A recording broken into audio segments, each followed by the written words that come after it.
성도 여러분 반갑습니다. 우리 11월 17일 매일 말씀 묵상 시작하도록 하겠습니다. 우리 모든 상황 속에서 주를 찬양합니다. 함께 우리 고백하며 찬양하도록 하겠습니다.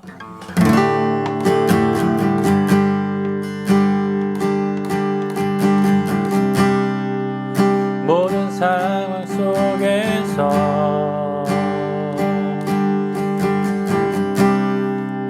주를 찬양하지라.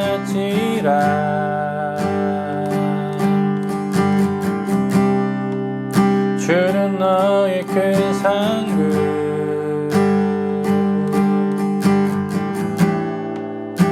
큰 도움이시라.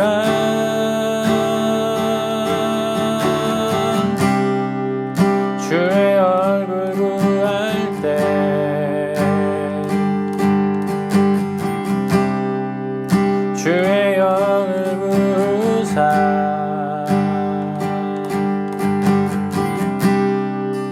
크신 사랑 안에서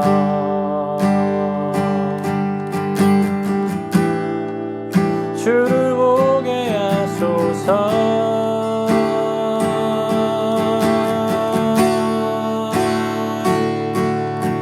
내 영혼이 확정되고 확정되어 싸우니 믿음에 눈 들어 주를 바라봅니다. 내 영혼이 확정되고 확정되어 싸우니 믿음에 눈 들어 주를 바라봅니다. 내 영혼이 확정되고 확정되어 싸우니 믿음에 눈 들어 주를 바라봅니다. 내 영혼이 확정되고 확정되어 싸우니 믿음에 눈 들어 주를 바라봅니다. 믿음에 눈 들어 주를 바라봅니다.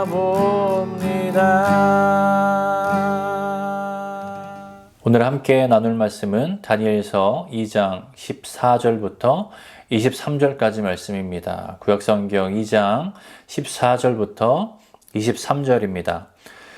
그때의 왕의 근위대장 아리옥이 바벨론 지혜자들을 죽이러 나가매 다니엘이 명철하고 슬기로운 말로 왕의 근위대장 아리옥에게 물어 이르되 왕의 명령이 어찌 그리 급하냐 하니 아리옥이 그 일을 다니엘에게 알림해 다니엘이 들어가서 왕께 구하기를 시간을 주시면 왕에게 그 해석을 알려드리리이다 하니라.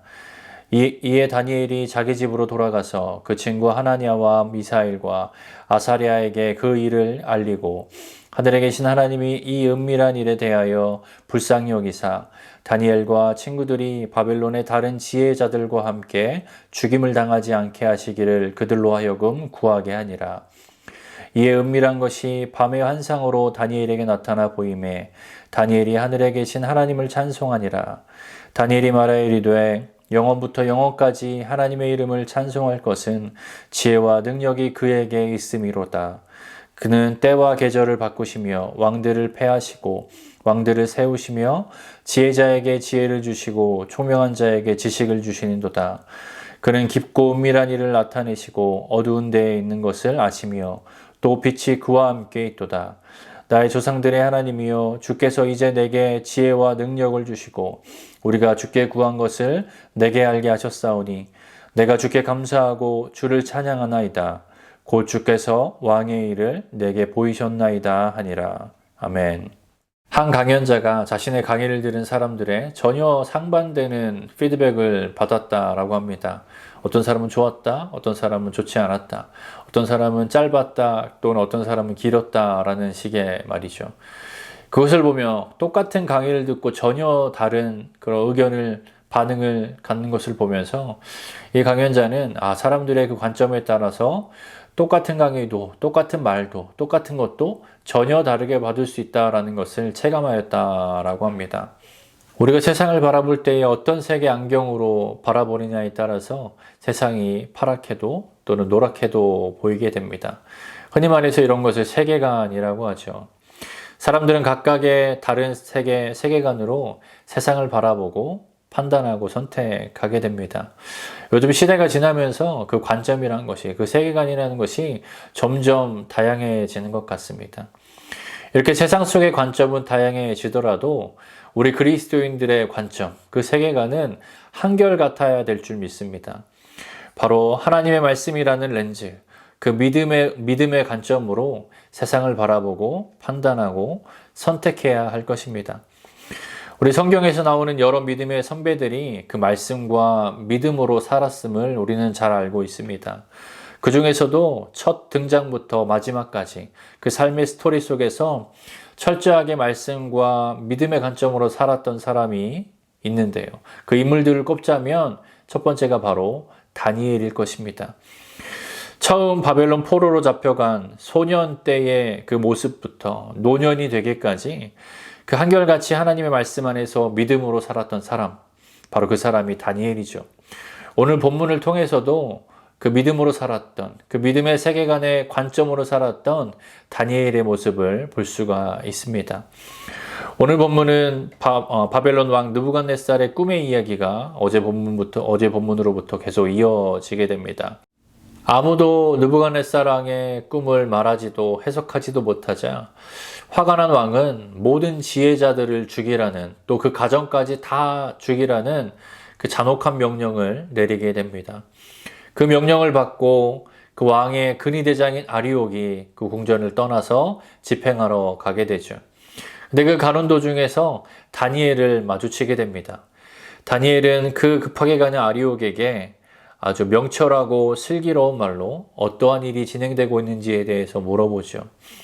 아리옥은 그 모든 내용을 다니엘에게 설명합니다.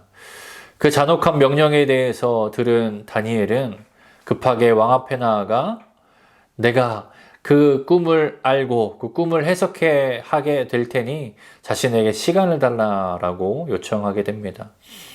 오늘 본문에 나오지 않지만 그 모든 상황을 볼 때에 왕이 그 다니엘의 요청을 수락한 것으로 보이죠. 다니엘은 집으로 돌아가서 먼저 그 세 친구들에게 그 상황에 대해서 설명합니다. 그리고 그 세 친구에게 자신들과 그 모든 지혜자들이 죽지 않도록 하나님께 중보해달라, 기도해달라, 우리를 불쌍히 여겨달라라고 기도해달라고 부탁을 하게 됩니다. 그리고 다니엘은 또 물러나서 그 하나님께 자신에게 지혜를 주사 이 모든 상황 가운데 살도록 그 꿈에 대해서 알려달라라고 하나님께 간절히 기도하게 되죠. 그 밤중에 하나님께서 은밀한 것을 그 다니엘에게 보이셨다라고 본문은 얘기합니다. 그리고 그것을 알고 바로 왕의 꿈에 대해서 알고 꿈의 해석에 대해서 알게 된 그 다니엘은 하나님께 감사하며 찬송을 올려드렸다라고 오늘 본문은 말하고 있습니다. 이 본문의 내용을 통해서 다니엘이 아주 매우 확고한 그 믿음의 세계관을 가지고 있음을 우리는 분명하게 다시 확인할 수가 있습니다. 바로 세상의 주관자는 하나님이시며 하나님은 그를 의지하는 자, 그를 바라보는 자들에게 응답하신다라는 그 굳은 믿음이 그 다니엘의 마음 가운데 믿음으로 사로잡혀 있었던 것이죠. 바벨론의 다른 지혜자들과 다니엘이 받은 그 느부갓네살 왕의 명령은 완전히 같은 것이었습니다. 그런데 지혜자들은 자신들의 지혜를 의지하며 왕에게 세상의 그 어떤 왕도 그러한 황당한 명령은 한 적이 없다라는 대답으로 상황을 오히려 더 악화시키게 되죠. 그런데 다니엘은 그 똑같은 황당한 명령 속에서도 하나님의 주권과 능력을 바라보게 됩니다. 그래서 그 믿음으로 다니엘이 당장 한 것이 무엇입니까? 왕 앞에 내가 해석해 내겠노라 라고 선포하고 하나님 앞에 나아가 간절히 기도하며 하나님께 도움을 구합니다. 그렇게 하나님께 도움을 구하여서 다니엘과 그리고 세 친구 그리고 모든 지혜자들의 목숨을 구하게 됩니다. 사실 하나님은 이미 다니엘에게 지혜를 주사 모든 환상과 꿈을 깨달아 알게 하셨다라고 1장 17절에 말하고 있습니다. 그런데 다니엘은 분명히 알고 있었던 것입니다. 그 모든 지혜가 하나님이 주신 것임을 말이죠. 그래서 다니엘은 스스로 자신 아무것도 할 수 없음을 알고 인정하고 겸손하게 하나님 앞에 나아가 기도로 구했던 것이죠. 아마 다니엘의 이 믿음은요, 하나님께서 자신이 구한 기도에 응답하지 않으셔도 흔들리지 않을 믿음이었을 것입니다. 그조차도 하나님의 주권임을 믿는 믿음이었을 것입니다. 왜냐하면 그가 나라와 부모를 잃고 또 포로로 잡혀온 절망적인 상황 속에서도 우상의 음식을 먹지 않고 채소와 물만 먹으며 믿음을 지켰던 것을 보면 그러한 믿음을 가졌을 것이다 라고 분명하게 생각할 수가 있습니다. 마치 친족에게 배신당하여 한순간에 종이 되고 억울하게 감옥에 갇혔어도 하나님의 주권을 바라보는 믿음을 잃지 않았던 요셉과 같은 그 믿음이 바로 다니엘의 믿음이었던 것이죠. 그렇게 하나님의 주권을 인정하고 하나님을 바라보는 그 믿음의 눈으로 그 상황을 바라보며 하나님을 의지하며 기도했던 것이 바로 다니엘의 믿음이었습니다. 그리고 그런 다니엘의 기도에 응답하사 하나님은 꿈과 해석의 은밀한 것을 보여주시고 그와 그 친구들 그리고 모든 지혜자들의 목숨을 구하고 하나님께 영광을 돌릴 수 있도록 하셨습니다. 여러분은 어떤 렌즈로 여러분 앞에 닥친 상황과 세상을 바라보고 계십니까? 세상 사람들과 똑같이 자기중심적이고 물질 만능주의적인 그런 세계관으로 세상을 바라보며 해석하고 스스로 답을 찾아보려고 하고 있지 않습니까? 또는 그 세상에 휩쓸려 주를 모르는 사람들과 똑같이 불안과 염려로 그렇게 삶을 살아가고 계시지는 않습니까? 그러한 연약함이 우리에게 있다면 오늘 말씀을 통하여서 다시 한번 깨닫게 하신 하나님께 감사하며 또 회개하는 저와 여러분이 되기를 바랍니다. 그리고 모든 상황 속에서 하나님의 주권을 온전히 바라보고 온전히 믿는 그 믿음이 회복되는 그 은혜가 저와 여러분에게 있기를 바랍니다.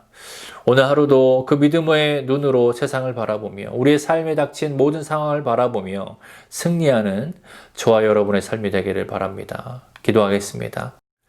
사랑의 하나님 감사합니다. 오늘 본문 속에서 모든 상황 속에서 하나님의 주권을 믿고 바라보는 믿음으로 살았던 그 다니엘의 삶을 보며 우리 삶 가운데 그렇게 살아가지 못했던 연약함을 또 깨닫고 회개할 수 있도록 은혜 주신 하나님 감사합니다. 주님 우리 삶 가운데 다니엘처럼 또 요셉처럼 또 성경에 나오는 많은 믿음의 선배들처럼 모든 상황 가운데 하나님을 바라보고 하나님을 믿고 이 땅 가운데 그 하나님을 믿는 믿음으로 세상을 바라보며 승리하며 살아가는 우리의 삶이 될 수 있도록 주여 은혜 허락하여 주시옵소서.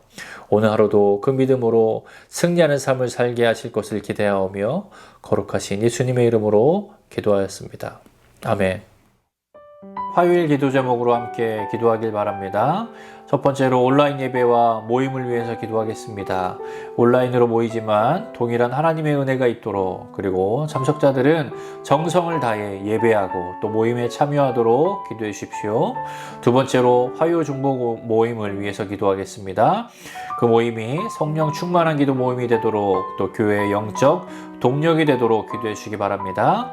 마지막으로 선교사님들을 위해 기도할 때에 시국의 임도마 선교사님, 필리핀의 오정유 선교사님, 러시아의 김송종 선교사님을 위해서 그들의 사역과 그들의 가정과 그들의 모든 삶을 위하여서 함께 중보 기도해 주시기를 바랍니다. 기도하겠습니다.